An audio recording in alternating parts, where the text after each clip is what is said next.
We're back. Ladies and gentlemen, welcome to Sponsored Content. I am your host. Today on Spawn Storytime episode number 14, we will be discussing Spawn issue number 13. Before we get into that, let's real quickly recap issue number 12. In issue number 12, we had our first full appearance of Dick Cheese, Jason Wynn, CIA director, boss of Al Simmons and Terry Fitzgerald. We also met for the first time in person Granny Blake, Wanda's grandmother. Spawn pays Granny Blake a visit, discusses some things regarding Heaven and Wanda's love for him. Jason Wynn is suspecting that Terry Fitzgerald may be involved in some action against the CIA. Basically, they believe Terry may be on a mission for revenge based on the idea that they think that the CIA is responsible for Al Simmons' murder. In issue number 12, our big revelation is that Spawn finally realizes that his murderer is Chapel. Chapel is a Youngblood. If you don't know who Chapel is, be sure to catch our last episode where we briefly go over some of the Youngblood backstory and Chapel specifically. Issue number 12 was basically Spawn learning who his killer was. Issue number 13 will continue our journey. This is part 2 of the flashback story arc. This is where Spawn continues his journey to confront Chapel. Let's take a look at issue number 13. Issue number 13 was released on August 1st, 1993, featuring artwork depicting Spawn with a classic sort of fire hand, brewing up some power, no doubt. A couple candles, maybe a coffin, maybe a cape. I can't really tell, but it looks like we have a picture of Chapel here on the front. A lot of skulls, sort of the Chapel insignia. Pretty cool looking cover. Let's jump right into issue number 13. You know, sometimes we make jokes about a wall of text, but this is literally that here. We start issue number 13 with a lot of text that essentially explains to us how Al Simmons used to be a pretty badass baseball player. At some point, he broke his ankle at a collision at home plate, and Wanda took him home that night. She pampered him, she took care of him. They banged it out until the sun came up, probably had breakfast after that. But we see here a depiction of Spawn's power gauge right around 80%, which is mentioned a little later on. This is just kind of a big blurb about how much Al continues to love Wanda, and he's thinking of memories. He'd recently had a flood of memories where he learned who his killer was in Chapel, and now he's kind of continuing on with that theme and exploring more memories, good memories in this case, but he's just thinking about spending a lot of time with Wanda when she was taking care of him when he was injured. Spawn says at this point his main focus is to keep Wanda on his mind. You know, that's what he's back for. And now he wants to find Chapel. He wants to confront Chapel. On our following page, we see Youngblood team member Badrock playing video games. We have another block of text that goes on to explain who Chapel is, that Al Simmons and Chapel used to be friends, that Chapel was being considered for the Youngblood program and ultimately joined the Youngbloods. And during this time that Chapel had brought Al to the Youngblood headquarters to kind of show him around. They were trying to schmooze Al a little bit. They wanted Al to potentially join the Youngblood program as well. It continues on to say that basically Chapel is a horn dog, that he loves the ladies, and that Al Simmons had referred to Chapel, his pet name or nickname for him was the Don Juan of Killers. So Chapel is essentially sort of a playboy mercenary. So he's out there murdering and banging and murdering some more and banging some more, and just kind of a continuous cycle of, you know, murder and mayhem and sex. Badrock is playing video games and ends up breaking his controller, something that many of us are all too familiar with. And then a bunch of text that continues to go on and sort of explain the Youngblood headquarters. We get some information regarding the Youngblood headquarters and how it basically only detects human life, or life sensors that are employed there. So Spawn really has no issue bypassing these life sensors because he is in fact deceased. So he is hiding in a newly emptied canister among supplies that are being moved around this headquarters. So imagine Spawn, you know, shoving his freakish ass into like a 50-gallon drum, and somebody's moving that around the Youngblood HQ. Kind of like Michael Scott when he hides under that cheese cart to eavesdrop on the meeting between David Wallace and whomever else. But I just think it's kind of funny envisioning Spawn like hiding out. And it says here that he's hiding for like several days and potentially weeks even. So, you know, I don't really know. We've never really explored if Spawn has to like, you know, use the restroom or anything or eat. Probably not. But anyway, he's in a 50-gallon drum for like 2 weeks, just waiting on Chapel to show back up at the Youngblood HQ. On the next page, we get Shaft, the Youngblood team leader here, he's kind of talking to Badrock. He's like, hey, I hope you're not playing video games. And Badrock's lying. And he's like, no, of course not. And he is. We end the page with Spawn reflecting on the fact that Chapel has finally arrived and that everyone's in a training room. Chapel and a few other people are engaged in like sort of like a Matrix-like training scenario where they're fighting a bunch of baddies to try to hone their murder skills. And Chapel's in there, he's effing everything up. He's really good at killing, so he wants more of a challenge in this simulation. And they say, the droids that you're seeking, they're going to show up and you can fight them, special order, like advanced, higher difficulty droids. And everybody basically has to split, but Chapel's like, I love killing so much. I love training, I'm going to bang it out later with a couple ladies. I'm just getting warmed up. I want to keep going. And Spawn, he's finally come out of the 50-gallon drum, and he's like getting really charged up, thinking about his love for Wanda. And he's like, before I, kick this door open and introduce myself, I got to get really like a lot of hate in my heart. So Spawn kicks this steel door open and blasts in there all badass, standing, not saying shit, just looking menacing. Says he's not moving a muscle, and that's probably like the scariest way to stare someone down, is actually like not moving at all. So that's what he's doing. He sees Chapel. Chapel's like 10 yards away.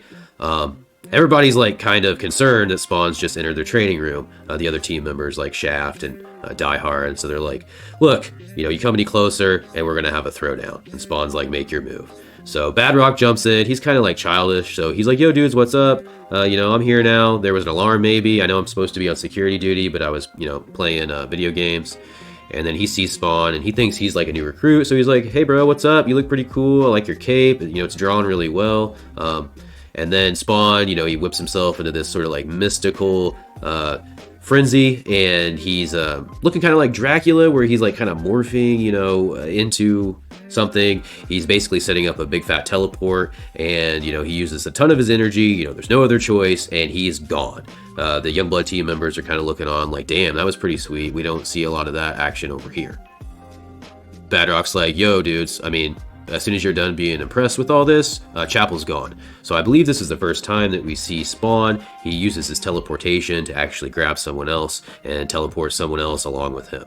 So the Youngblood team here is like, all right, obviously we need to look into this. All right, so Shaft's like, Die Hard, Badrock, here are your orders. We need to find Chapel, alert everybody else. And, we're going to go follow up with this. And they're thinking Chapel's in a position to like, cause a lot of harm to Spawn, which probably isn't the case.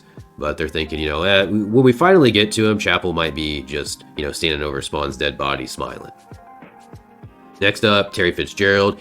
He's restless. He can't sleep. He just had Jason Wynn's thugs at his doorstep in their suits, probably Armani with their Ray-Bans on, giving him the message that, he's got a nice family and it'd be a shame if, anything were to happen to them. So he's up. He's not really sure what's going on. Wanda notices this and she's concerned because she's been the one more recently that's been sort of unable to sleep, having nightmares and kind of up, staring out the window, all like contemplative and stuff. So she's like, hey, Terry, what's up?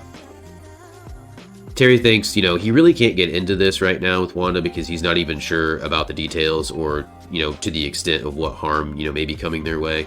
So he's basically up at night trying to figure this out. She wakes up, she's like, you want to talk to me? And he's like, no, I can't, which she understands because the nature of his work is so secretive. So she just lets him kind of walk off, and then he goes into Cyan's room. He's gazing upon her. He just really loves his daughter, and he's kind of thinking about his family. And there's Winnie the Pooh. Back at New York City's 12th precinct, Sam and Twitch are still on probation. So what this means for Sam right now is miserable days filled with like fielding complaints from regular ass citizens. So you have the lady down there like asking why, there's not mayonnaise on a sandwich she found in the park, or, people that are ignoring the signs to, not drink the sprinkler water. You understand. But Sam's down here, he's fielding a complaint from a woman who's going on and on and on, describing how like her husband was involved in an altercation with someone else who was using a chainsaw as a weapon, and that, she basically whooped his ass, and she's not really sure, why this criminal is upset, even though she stabbed him with a butcher knife in his ass. So she's just going on. Sam's kind of pissed because they're not really on their own cases, and he's having to listen to this old woman talk about nonsense with her crazy story. Twitch reminds him that kind of when they get off probation soon, they can get right back to business, in which Sam is really excited to follow up with Spawn, who is their red-caped mystery man. They saw him at Billy Kincaid's house. Now they've been sidelined. They found Billy Kincaid's fat dead ass hung up like a piñata, and so they're really, wanting to get to Spawn, who they think is responsible for this, and get their answers.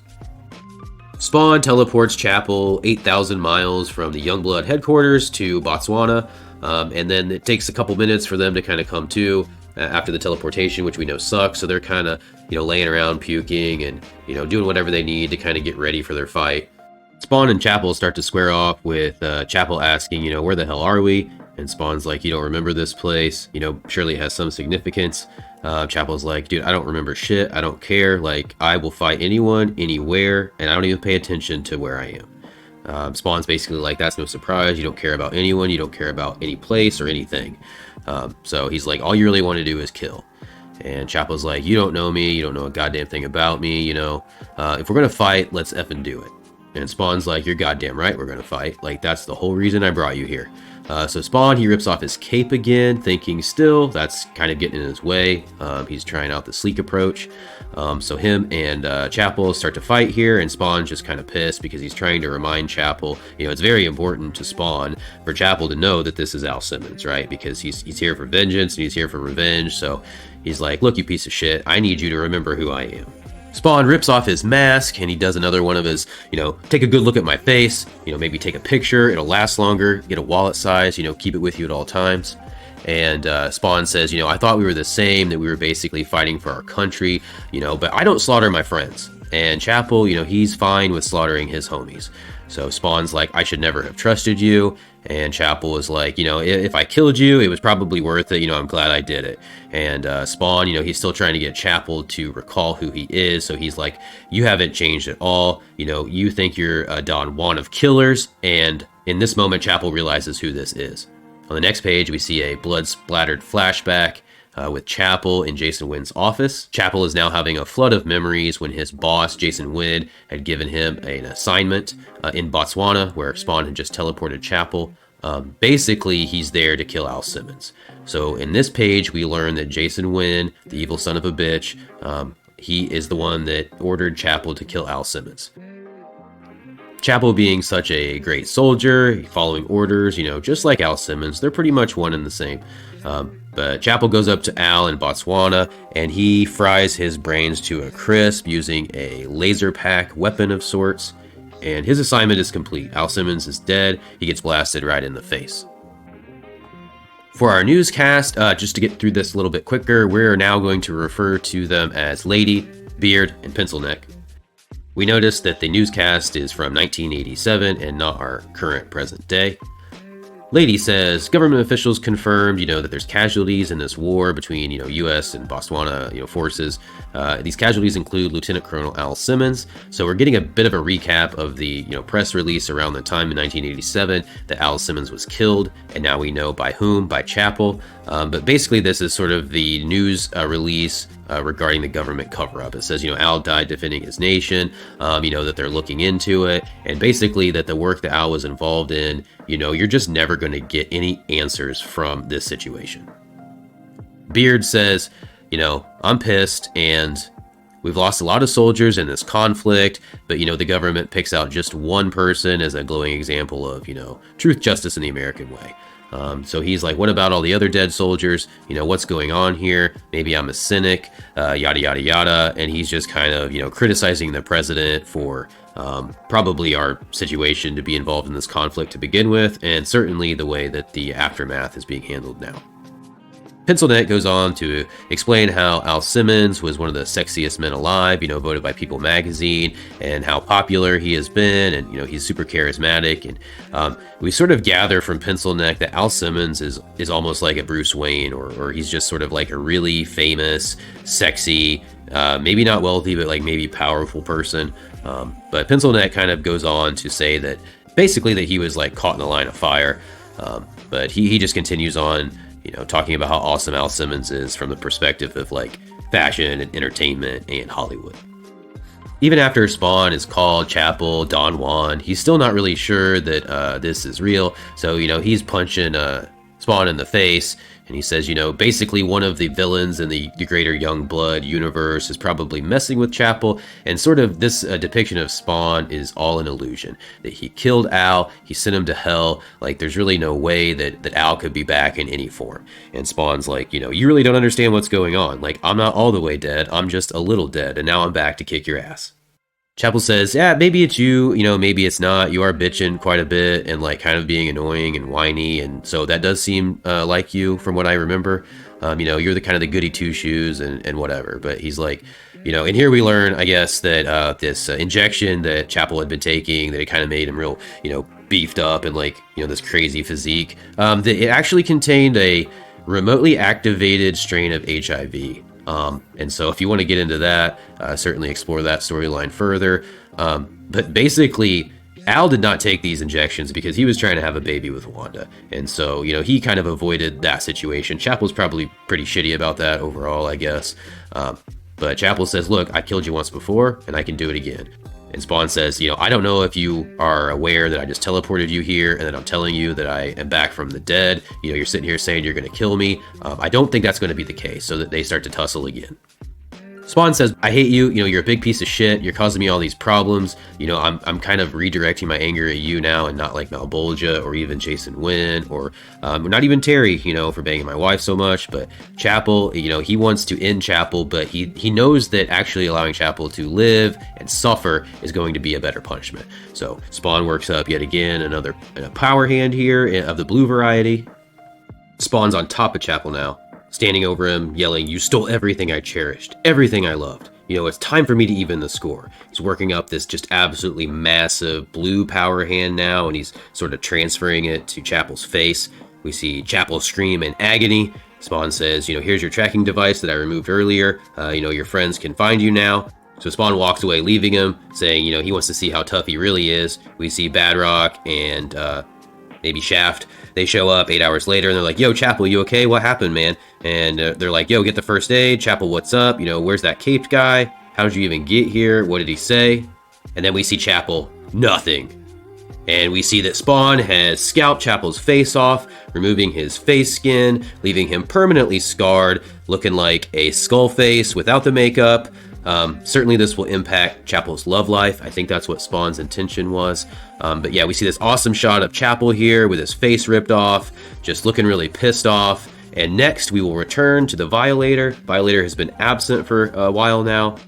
In our next episode, we will have the return of the Violator. So get a good look at Chapel. I'm sure he'll be back. This has been sponsored content with another episode of Spawn Storytime. Thanks for stopping by. Hope to see you again. Boom, Jack 11.